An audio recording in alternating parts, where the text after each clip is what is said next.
ni sëñ Tuubaa santaane waxtu woo àndeek say morom na nga leen gën a woyof lépp luñ aajowoo nga di leen ci dimbali loo man ba mel ne yaay seen ndaw donte yaa leen magit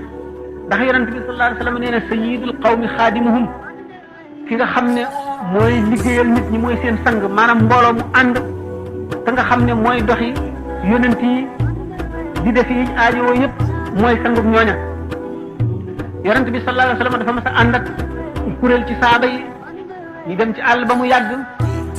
bi nga xamee ne waxtu lekk jot na te ñu xiif ñu rey benn gàtt kii ne man de maa koy fees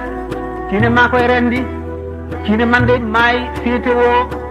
yéwénal bi yonent bi sallallahu alayhi wa sallam ne man de maay taxan maay dajale matt bi ñu ne ko déet yonentu yàlla bi yow kay loolu daan la ko fegal toogal nu mu def mu ne déedéet suñu borom tut ne waa joo xam ne bu àndeek mbooloo ñëpp dañ ko koy defal ndax dafa amoon waa joo xam ne dafa àndoon ak mbooloo moo xam ne ci saxaaba yi biñ ñibbisee ñu ngi koy tagg yoo xam ne ndax nee ñu moom daal fu mu toll mu ngi tudd yàlla te fu mu toll mu ngi julli te dafay saxoo koor day def nangam ak nangam ak nangam di ko ba mu bari yonent bi sallallahu alayhi wa sallam ne waaw ana ko daan defal nangam ak nangam ana ko daan defal nangam ñu ne ko ñun ñëpp ku ci nekk daana ko defal mu ne yéen ñëpp kenn ku nekk ci yéen yaa ko gën